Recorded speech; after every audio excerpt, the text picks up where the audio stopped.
Charges and credits are a nice feature that's built in as well. If I want to charge something like a production fee, I can go over here, add in a charge. Let's see, we'll call it production fee. I'm going to choose percent, but it could be a flat amount. It's up to you. But right now, let's make it a percent. I can make it any account code I want. That's also up to you. And I'm going to apply it. So when I come out here, you'll see here, production fee, $173,000, which is 10% of the total above and below the line here. And then you add that and we get the grand total down here, which is why it's nice to use charges and credits, because they're sort of outside of the budget. They don't go into your total above the line or total below the line.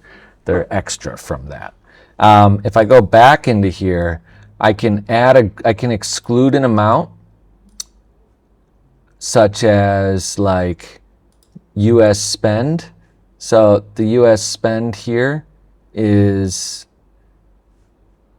$176,000.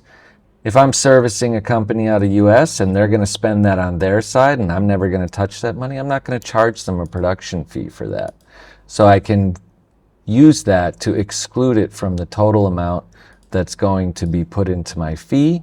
So now you see my fee has gone down to $155,000.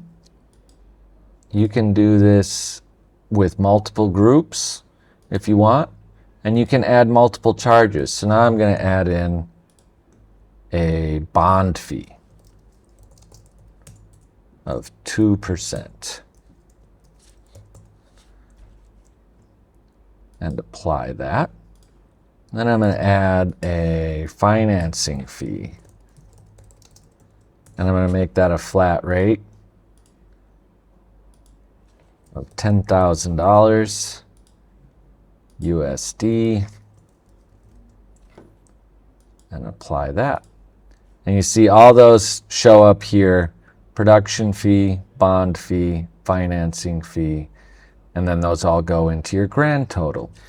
Okay, let me show you the credits feature. One of my favorites because it makes the budget go down instead of up.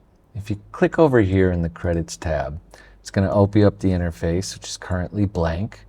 I'm going to add a credit. Let's do the tie rebate here.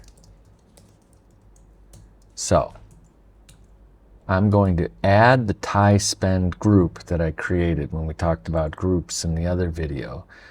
This is all of the lines that I've already checked into the group that will be eligible for my tie rebate.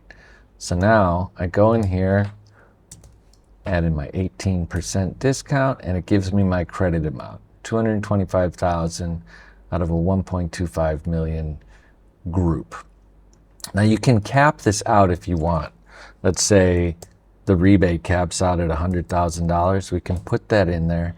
But if you don't change the cap type, it's not going to apply. The cap type is currently at none.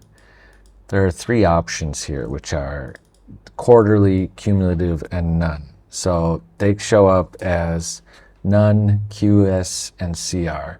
You want CR. QS is for quarterly spends. That's for some more complicated tax stuff that we don't want to get into right now. But if you type in CR here, you'll see that now the cap does engage. Even though it used to be 225, now it's maxing out at 100,000, and it shows you your cap variance of the 125,000 you're missing out on. But I'm going to get rid of that because it's not actually applicable here.